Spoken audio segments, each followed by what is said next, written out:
Esses dias eu tava andando lá no Twitter, um dos piores lugares da Terra, inclusive me sigam lá, @omogueso, quando eu vi uns posts de pessoas postando memes tipo assistir o filme de Jurassic Park, yeah! E ler o livro lá. E vendo aquilo eu lembrei, eu já tinha lido o livro, mas faz muito tempo. E essa curiosidade ficou na minha cabeça, então para tirar isso a limpo se tudo aquilo que eles estavam falando era verdade ou não, eu decidi reler o livro, e rapaz... tem muita coisa para se dizer do livro. Por isso vem comigo, hoje a gente vai destrinchar tudo sobre esse que acabou se tornando o meu livro favorito da vida. Vamos começar do começo.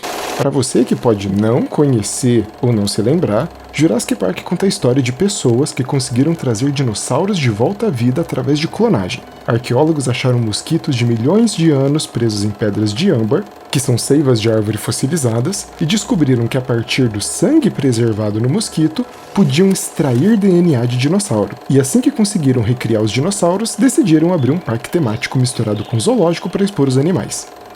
Porque é óbvio que essa é a primeira ideia que qualquer um teria. Porém, no passeio inaugural, os dinossauros escapam e espalham o terror pela ilha. Para início de conversa, vale conhecermos um pouco do autor. Jurassic Park foi escrito por Michael Crichton, e na verdade ele se formou em medicina, e isso fica bem claro conforme você lê o livro. Primeiro de tudo, o livro está recheado de longas conversas sobre coisas, vamos dizer assim, mais técnicas. Então ele simplesmente não fala, clonamos um dinossauro usando DNA. Não, ele vai fazer questão de te explicar passo a passo como foi extraído, como a genética funciona, como cada tijolinho foi posto no lugar. E isso não se aplica só à parte biológica, mas com relação aos computadores, aos sistemas. Ele não tem problema em tirar o tempo que precisa para te explicar toda aquela ficção científica que ele desenvolveu. Isso pode realmente ser meio maçante para alguns, mas eu particularmente adoro. Primeiro, porque eu amo ficção científica. Segundo, porque eu amo esse tema, eu amo biologia, e eu amo dinossauros em especial. Eu sou do tipo que vê os vídeos de 2 horas do Pirula explicando algo, então eu sou totalmente o público-alvo para esses monólogos. Isso na verdade mostra o quanto o autor é realmente cuidadoso com o que ele está escrevendo, e ele adora tudo aquilo e quer escrever da melhor forma possível. Não parece que ele está exibindo todo o grande conhecimento que ele tem. Não, ele parece um amigo empolgado que quer te contar muito sobre um assunto que ele gosta, sabe? Mas não se assuste, o autor sabe muito bem pro que as pessoas estão indo ler. E o livro tem sua boa dose de sim, muito terror e muito gore. Agora, se você está interessado nesse resuminho das melhores partes de terror e gore do livro, pode continuar assistindo. Caso não queira, você pode pular para essa minutagem aqui. Esse resumo vai ter descrição de ataques violentos, mas nada explícito vai ser mostrado na tela, relaxa. Então, para você curioso que quer saber os melhores momentos dessa sanguinolência toda, vamos para um tour pelo horror pré-histórico desse livro.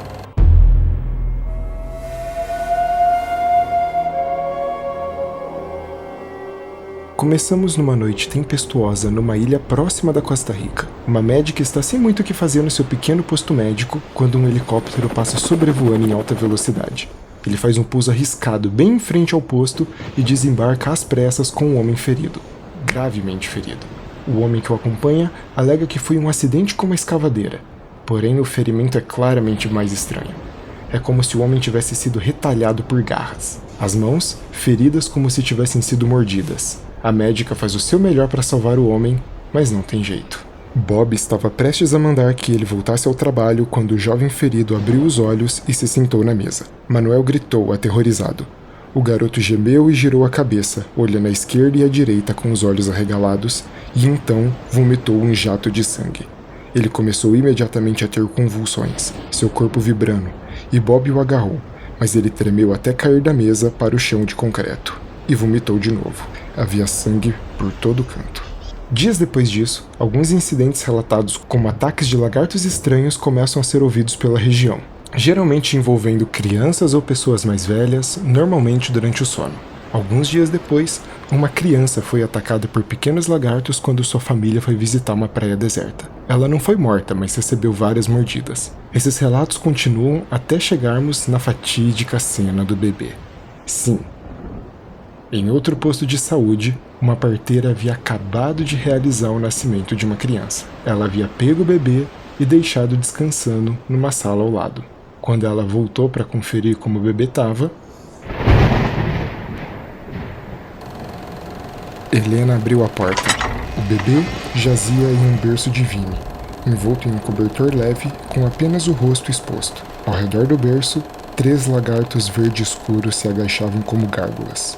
Quando viram Helena, eles inclinaram a cabeça e olharam curiosamente para ela, mas não fugiram. À luz da lanterna, Helena viu o sangue pingando de seus focinhos. Piando suavemente, um lagarto abaixou-se e, com um rápido chacoalhar da cabeça, arrancou um pedaço de carne do bebê. Helena correu adiante, gritando, e os lagartos fugiram para a escuridão. Todavia, muito antes de alcançar o berço, ela pôde ver o que eles tinham feito ao rosto do bebê e soube que a criança devia estar morta. Os lagartos se espalharam pela noite chuvosa, guinchando e piando, deixando para trás apenas rastros sangrentos de 3 dedos, como de pássaros.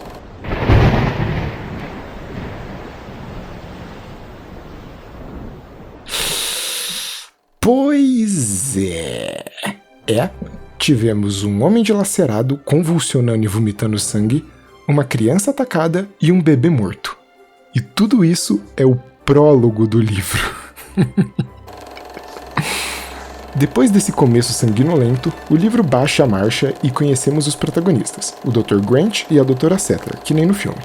A partir daí, o livro segue um esquema bem parecido com o filme. Eles são convidados pelo dono do parque, John Hammond, a conhecerem a ilha onde o parque foi construído. A caminho de lá, conhecem as outras pessoas convidadas, o advogado Genaro e o matemático Ian Malcolm. Ao chegarem na ilha, conhecem os trabalhadores mais importantes. São eles o Dr. Wu, o geneticista-chefe responsável pela pesquisa que criou os dinossauros, Robert Muldoon, meio que o encarregado da segurança, e os técnicos de sistema Arnold e Dennis Nedry, responsáveis pelos computadores. Além, é claro, de Alex e Tim, as crianças que no livro são invertidas, o garoto é mais velho e a garota mais nova. Eles chegam na ilha, conhecem o lugar, aprendem como os dinos foram feitos. A gente infelizmente não tem o videozinho bonitinho do Sr. DNA explicando tudo. Uma cadeia de DNA como eu é um esquema genético para se construir uma vida. Aprendem que tomaram todos os cuidados e que produziram todos os dinossauros como fêmeas para que não se reproduzissem, e a partir daí o passeio segue. Diferente do filme, no livro eles realmente veem os dinossauros durante o passeio, enquanto no filme os dinossauros simplesmente não aparecem perto das cercas. Então, assim como no filme, eles encontram um dinossauro doente no campo e saem do carro. No filme é um Triceratops, mas no livro é um Estegossauro. Porém, quando viram de perto o dinossauro doente, eles perceberam algo entre as rochas próximas. Ou seja, dinossauros estavam se reproduzindo fora do controle deles. O Dr. Malcolm, falando com o pessoal da sala de controle pelo rádio, manda que eles escaneiem o número de dinossauros do parque. E tudo parece normal. Era um sistema feito para avisar quando houvesse um animal faltando, mas eles nunca haviam pensado em contar animais a mais. Então, ele faz a contagem de novo com o computador e descobre que de 236 animais que deveriam haver no parque, haviam 292 no total, incluindo um número absurdamente maior de Velociraptors, e eles estavam soltos nesse momento, escondidos em algum lugar na ilha. Depois disso, com uma tempestade imensa chegando, eles decidem voltar para o centro do parque e continuar o passeio no dia seguinte. E justamente na noite de tempestade, que a sabotagem ia acontecer. Dennis Nedry, um dos técnicos de computador, havia feito um acordo com outra empresa de biotecnologia para roubar embriões de dinossauros do parque, e ele planejava usar a tempestade para encobrir sua fuga. Assim como no filme, Dennis desliga todos os sistemas de segurança, incluindo as cercas elétricas, rouba os embriões e foge. Porém, a fuga dele não acontece como ele queria. A chuva faz com que ele perca o caminho e acabe perdido no meio da selva, onde acaba atacado por um dilofossauro, assim como no filme. Mas diferente do filme, aqui o livro se entrega de novo para o terror e para o gore. Se no filme a morte dele é algo que a gente não vê acontecer explicitamente, no livro... Mas não conseguia enxergar nada, e o seu terror era extremo. Ele esticou as mãos, abanando-as loucamente no ar para evitar o ataque que ele sabia que estava para ocorrer. E então houve uma dor nova, causticante, como uma faca abrasadora na barriga dele. E Nedry tropeçou, estendendo a mão às cegas para baixo para tocar a borda rasgada da camisa. Depois, uma massa grossa e escorregadia que estava surpreendentemente quente, e com horror ele soube que estava segurando os próprios intestinos com as mãos. O dinossauro o abrira em dois com um rasgão. Suas entranhas tinham caído para fora. Nedry caiu no chão e pousou em algo escamoso e frio. Era o pé do animal. Em seguida, houve uma nova dor nos dois lados de sua cabeça. A dor piorou, e enquanto ele era erguido até ficar de pé, soube que o dinossauro estava com a sua cabeça nas mandíbulas dele. O horror dessa percepção foi seguido por um desejo final, o de que tudo acabasse logo.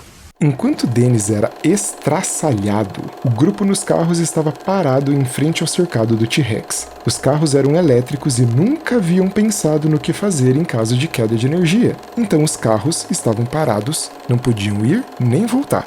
O T-Rex, então, percebe que as cercas não estão mais eletrificadas, arrebenta as cercas e ataca os carros. Um detalhe muito legal e que faz toda a diferença aqui é que o lugar está totalmente escuro por conta da queda de energia que o Nedry causou, então eles só conseguem ver bem o T-Rex nos breves momentos de luz quando um raio cai. E é um conceito de cena muito foda. Tem um animal imenso te caçando, mas ele está completamente escondido pela escuridão, e você só consegue ver ele brevemente no brilho de um relâmpago. Diferente do filme, nesse ataque, curiosamente, ninguém morre.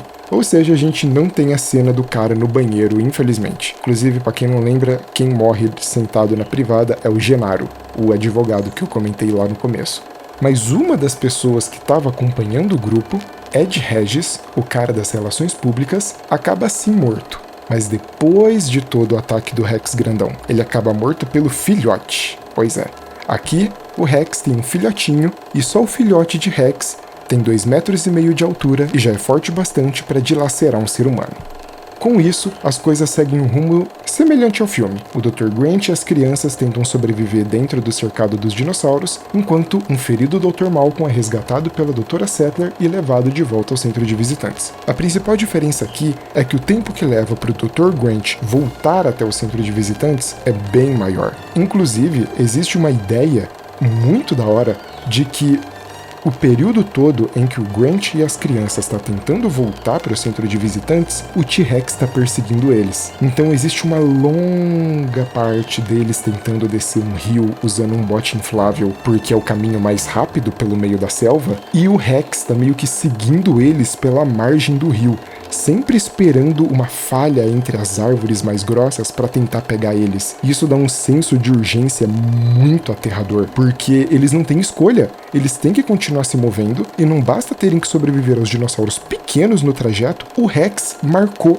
eles para morrer. Ele persegue eles desde o ataque na chuva até quase o final do livro. E é tudo num senso de angústia e morte iminente muito bem feito. Com o tempo, o pessoal no centro de visitantes consegue religar a energia do parque e tudo parece certo. Com exceção de uma ou outra morte, o velho Hammond comemora, dizendo que logo tudo vai voltar ao normal e o parque vai abrir normalmente.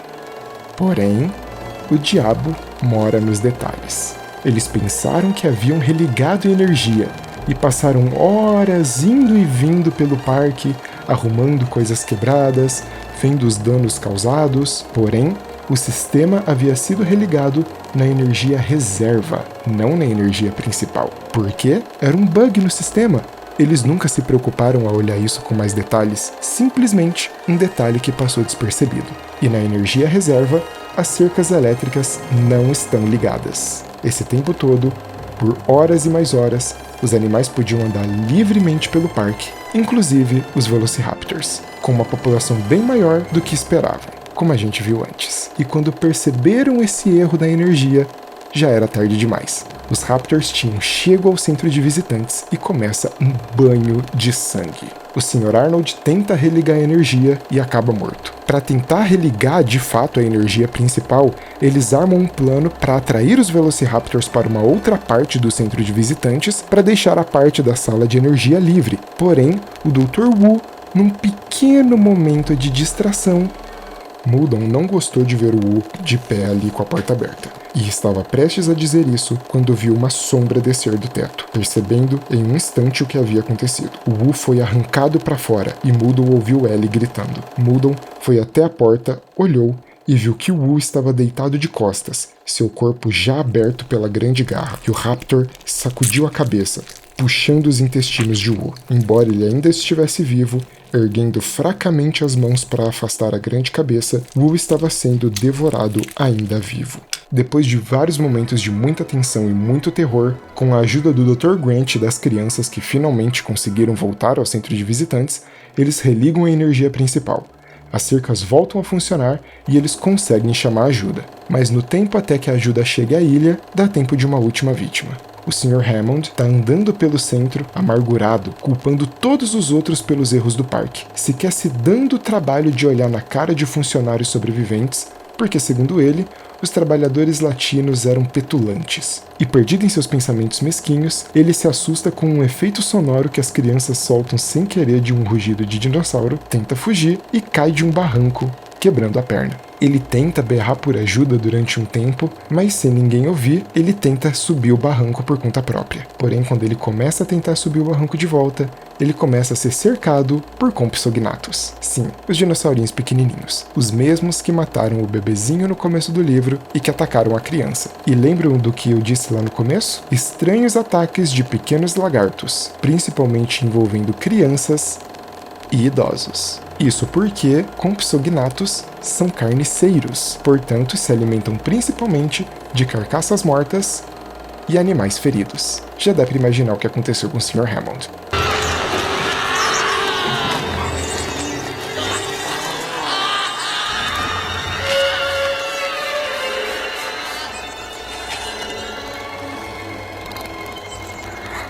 E com essa última morte, os sobreviventes são resgatados e a ilha é bombardeada pelo exército. Sendo assim, conseguem escapar Grant, Ellie, Muldon, Gennaro, Alex e Tim. E caso estejam curiosos, aqui tá a comparação com as vítimas do filme.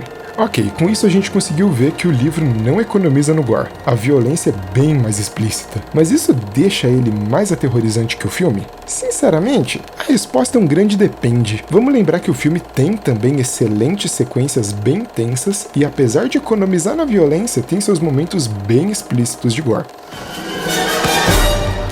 Oh, Sr. Arnold.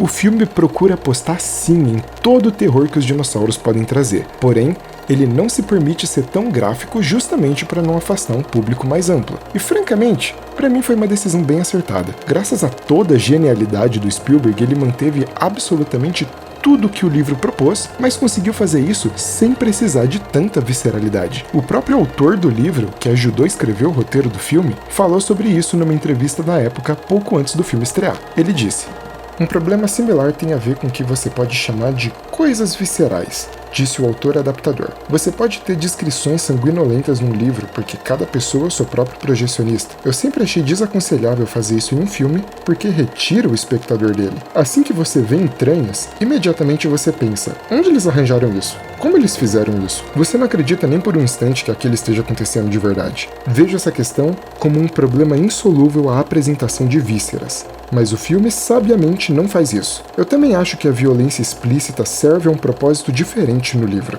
Você não tem certas vantagens que um filme teria, então de certa forma a violência é um jeito de dizer: estes são dinossauros verdadeiros e leve-os a sério, ó leitor. No filme, se eles estiverem maravilhosos, então você os leva a sério. Não precisa vê-los dilacerando pessoas. Sua decisão de levá-los a sério se baseia em outras coisas. Assim, a violência gráfica é desnecessária.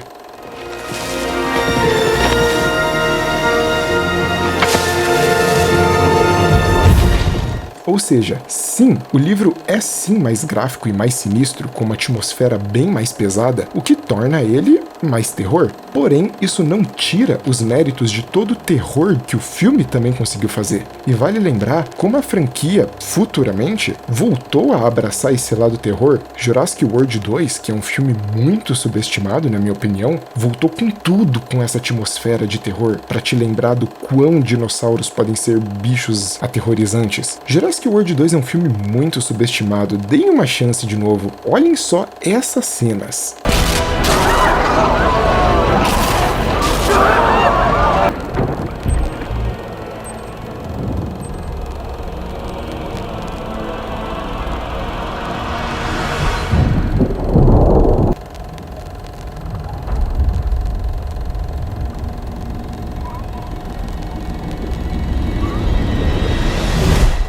E antes da gente continuar, peguei para vocês algumas curiosidades de comparação do livro para os filmes para dar uma adoçada na boca depois de tanto sangue. No livro, além da diferença de idade entre Alex e o Tim, o Dr. Grant tem uma barbona e não namora a Dra. Sattler. Na verdade, ele é viúvo e ela é só aluna dele. O advogado Gennaro também muda.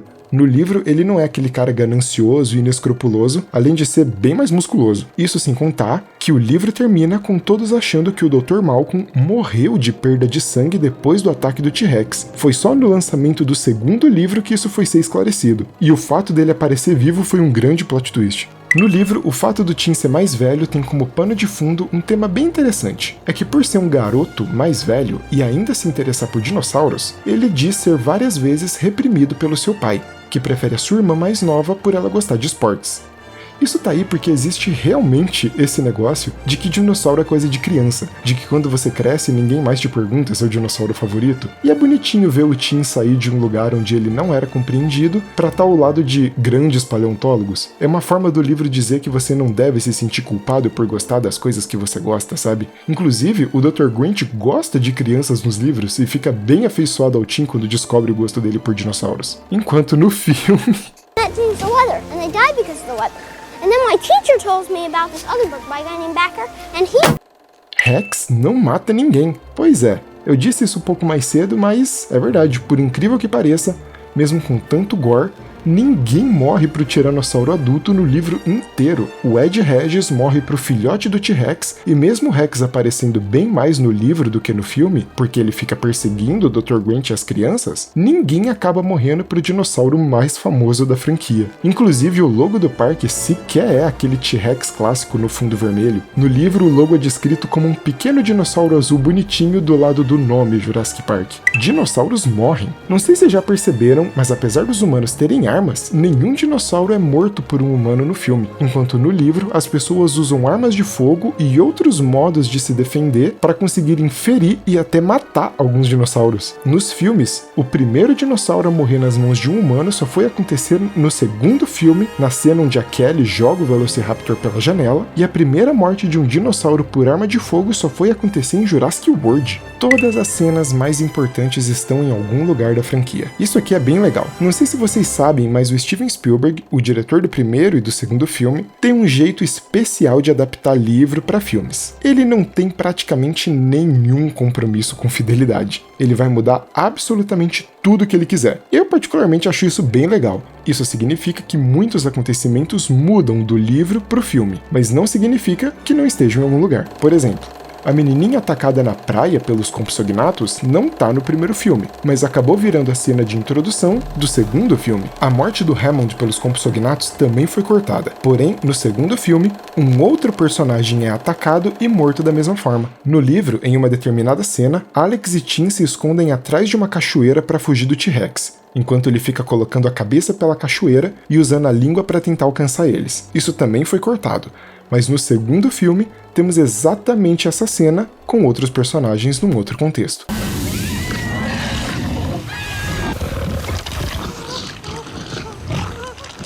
No livro, em um determinado momento, o Dr. Grant e as crianças passam por um aviário onde eles são atacados por pterossauros, que não são dinossauros, não confundam, são répteis. Isso acabou indo parar no terceiro filme, onde a gente tem uma sequência inteira de ataque de pterossauros no aviário. E lembram quando eu disse que o ataque do T-Rex acontecia na escuridão total e só era visto quando caía um relâmpago? Então, essa mesma ideia de cena foi usada na cena de introdução de Jurassic World 2, onde um técnico está mexendo num painel, no meio de uma tempestade, e um T-Rex vem se aproximando pela escuridão, sendo iluminado só quando caem os relâmpagos.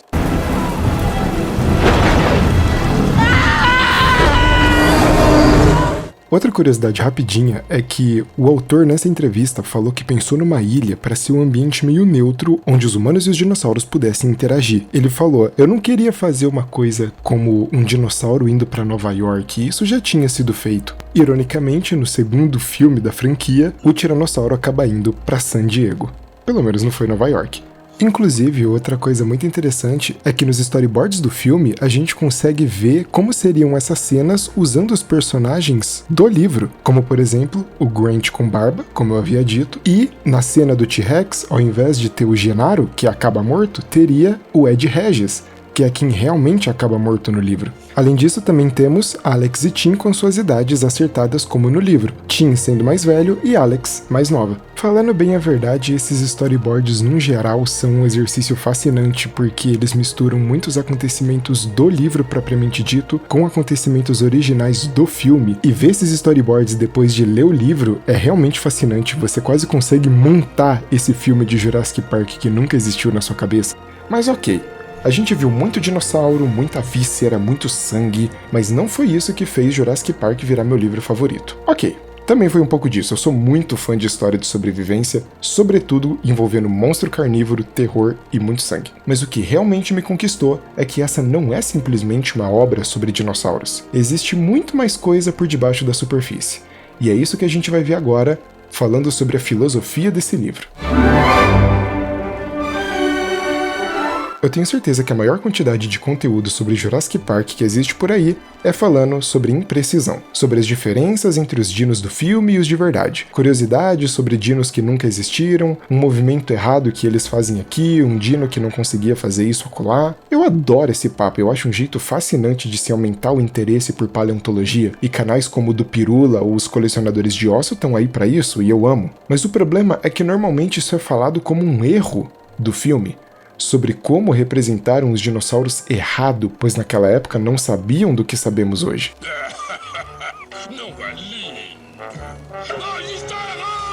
Mas o próprio livro preveu esse tipo de comentário e fez questão de discutir muito sobre isso, porque a verdade é que os animais do livro nunca foram dinossauros. Sim, eles se parecem com o que normalmente vem à nossa cabeça quando pensamos num dinossauro, mas eles jamais foram de verdade. E eu digo isso indo além de simplesmente comparar erros do filme com o mundo real, como a ausência de penas e essas coisas. Não, essa é a discussão que menos importa na real. Mesmo que eles tivessem bicos, penas, como a gente sabe hoje que eles teriam, ainda assim não seriam dinossauros reais. Os verdadeiros dinossauros viveram e morreram há mais de 60 milhões de anos. Mesmo que fosse possível recriar através de engenharia genética, comportamento não pode ser herdado. Portanto, recriar esses animais que viveram num planeta completamente diferente e jogar eles no nosso mundo atual, com uma atmosfera diferente, plantas diferentes, nunca vai fazer jus ao que eles foram há milhões de anos, porque não se pode recriar a natureza. Isso tudo passa pela ilusão que o ser humano tem de estar no controle de tudo. Essa é a soberba do ser humano. Inebriados pela sua sede de poder, pela sua empáfia, os humanos do livro acreditaram ser possíveis trazer animais extintos de volta à vida. Mas isso é impossível. Criar um clone sim, mas incompletos, imperfeitos, cheios de falhas na sequência de DNA, que precisaram ser preenchidas com algo a mais. E com isso, sem a pesquisa adequada, sem o trabalho e o tempo necessário, e principalmente sem o cuidado devido, preencheram essas lacunas com o que fosse mais cômodo. Usamos o DNA completo de um sapo para preencher essas falhas e completar o código. As preocupações dos cientistas estavam em métodos de controle, câmeras de vigilância, programas de contagem, todos os mecanismos de garantia de posse daqueles animais. Desde criar uma dependência de lisina, forçando os animais a se alimentarem de uma determinada forma, até criarem apenas animais fêmeas para impedir a procriação. O foco sempre foi a garantia de controle. O ser humano tentando colocar as suas rédeas sobre a natureza. E é daí que vem sua falha fatal. O que acontece é que o DNA anfíbio, usado para preencher certas lacunas, gerou uma mutação, que gerou uma troca de sexo espontânea em certos animais, o que gerou a reprodução. E assim, o ser humano perdeu novamente o controle que ele lutou tanto para estabelecer. Porque não houve tempo ou intenção de criar esses animais com cuidado verdadeiro, porque eles não estavam criando vida, estavam criando um produto. Havia prazos, exigências. O livro se mostra bem ciente dessa falta de consideração dos cientistas numa conversa entre o Hammond e o Dr. Wu, o personagem que representa esses cientistas, onde ele diz que poderiam continuar mudando os dinossauros. Ele diz, já não são reais, qual a diferença? Podemos fazer eles mais dóceis, mais coloridos. Esse diálogo também acabou não indo para o filme, mas foi muito espertamente reaproveitado em Jurassic World. O mesmo Dr. Wu diz que a Indominus Rex foi criada com esse pensamento. Para que precisaríamos de um dinossauro que consegue se camuflar? Genes de Lula foram adicionados para ajudá-la a resistir a um ritmo de crescimento acelerado. Sapos voadores podem modular o infravermelho deles. Usamos partes do DNA deles para adaptá-la ao clima tropical. Quem te meio que- autorizou a fazer isso? Foi você. Maior. Mais assustador. Ah, legal. Acredito que seja a palavra que você mencionou no memorando. Um produto feito para lucro. A ciência agora desvirtuada pelo cabresto do capitalismo. Ahá! Você pensou que seria apenas um vídeo sobre dinossauros, mas não! O livro faz questão de gastar bastante tempo para reforçar sua mensagem principal. E para tal, ele usa e abusa do personagem do John Hammond. Diferente do velhinho fofo que a gente tem no filme, como um idealizador inocente que cometeu erros tentando acertar, no livro ele é abertamente um filho da puta. Ele despreza tudo e todos, é manipulador e o seu foco principal é lucrar o máximo possível. Se no filme há diálogos onde ele diz: Este parque não foi feito para atender só aos super ricos. Todo mundo tem o direito de admirar esses animais. No livro temos justamente o oposto, com ele falando que o parque existe exclusivamente para que ele ganhe rios e rios de dinheiro. E nessa ânsia de lucrar ao máximo, ele economizou em tudo que era possível. A tempestade assola a ilha porque ele se recusou a pagar por uma barreira contra tempestades. O número de funcionários é reduzido para que ele não precise pagar salários demais, e assim, os poucos que restam acumulam funções e ficam sobrecarregados. Existem diversas falhas nos detalhes do planejamento do parque justamente porque ele apressou os prazos para que tudo saísse o mais rápido possível e não prejudicasse os investidores. Por isso a energia não religou como devia, por isso os dinossauros se reproduziram. Porque John Hammond pressionou e apressou ao máximo para que ele lucrasse o máximo possível. Ele não liga de jeito nenhum para os animais. Há trechos no livro que mostram que, para impressionar os acionistas, ele andava para todo lado com um elefante pigmeu, como se fosse um exemplo da maravilha genética que eles podiam alcançar, quando na verdade o elefante era frágil, doente e torturado por ele. A ânsia dele pelo lucro com seus produtos forçou tudo e todos ao seu redor a um ponto insuportável. E mesmo depois de toda a tragédia, o Hammond ainda joga a culpa em todos os outros, até nos mortos. Ele culpa o Dr. Wu por não ter sido cuidadoso, culpa o Nedry por ter traído, culpa os trabalhadores, culpa as crianças. Todos têm culpa, menos ele. O Dennis só sabota o parque porque ele não foi devidamente pago pelos serviços dele. Claro, ele ainda é um filho da puta por ter feito isso, mas ele não é o único e nem o maior daquele lugar. E aí está o verdadeiro motivo da tragédia. A despeito de qualquer sabotagem, o parque estava condenado a dar errado de qualquer jeito, porque o poder usado para se criar esses animais, o poder genético, estava sendo usado sem responsabilidade. O personagem do Ian Malcolm é quem encarna todas essas ideias. O livro adora com que ele faça longos monólogos sobre isso. Você não vê o perigo, John, inerente a... O que está fazendo aqui, a força genética, a maior força que o planeta já viu, e você maneja como uma criança que encontrou a arma do pai. Eu acho que não é apropriado começar a generalizar. Se me permite, eu vou lhe dizer qual é o problema com a força científica que você está usando aqui. Não foi necessária nenhuma disciplina para obtê-la. Você leu o que os outros fizeram e você deu o passo inicial. Vocês não adquiriram o conhecimento, por isso não se consideram responsáveis.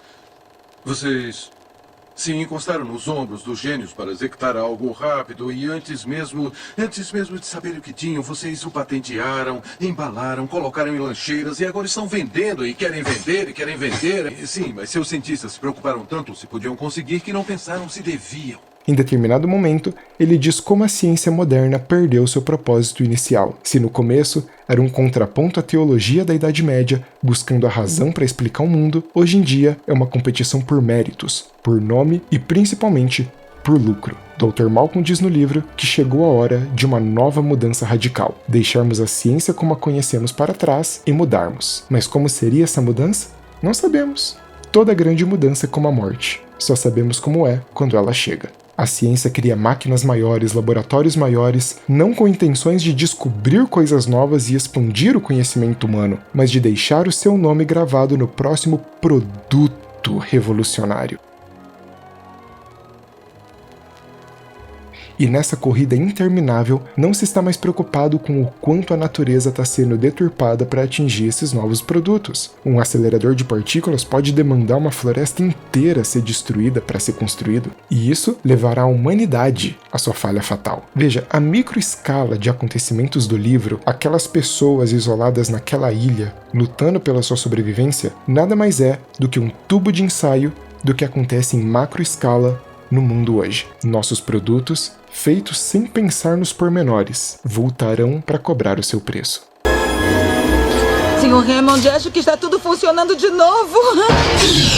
Portanto, qual é a grande mensagem por trás de tudo isso? A grande mensagem por trás de tudo isso é a nossa pequenez diante da natureza. É o quanto a nossa soberba como seres humanos inevitavelmente nos leva à ruína. E como o capitalismo, na sua busca incessante por lucros, falhará inevitavelmente. Se a gente olhar para a forma com que o autor trata os dinossauros, a gente pode ver um verdadeiro respeito com os animais. Apesar de todo aquele sangue e víscera, eles nunca são escritos como monstros a serem destruídos. É só a natureza seguindo seu rumo. Os humanos é que estavam no lugar errado. Isso dialoga com outras obras do próprio escritor, principalmente com O Enigma de Andrômeda, um livro excelente que eu ainda vou fazer vídeo aqui. No fim das contas, a moral é que somos parte da natureza, não seus detentores. Não existem rédeas nas nossas mãos, e a nossa única chance de sobrevivência é termos a humildade de reconhecermos que não podemos impor controle sobre a vida, porque afinal...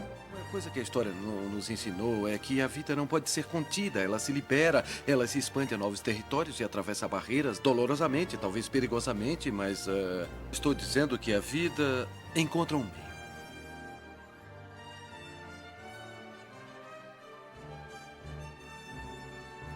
Muito obrigado você que assistiu até aqui. Esse vídeo deu bastante trabalho, então qualquer feedback e compartilhamento é bem-vindo. Deixe também seu comentário, caso você queira. E uns agradecimentos especiais. Eu tive ajuda com o tratamento de áudio desse vídeo graças ao meu grande amigo Kenny. Ele tem um canal no YouTube onde ele faz redublagens. O link vai estar aqui na descrição, deem uma força. E a arte da thumbnail foi feita pela talentosa Buzzy Bee. Sigam ela no Twitter. Os arrobas estão aqui na tela. Obrigado pela sua atenção e até a próxima.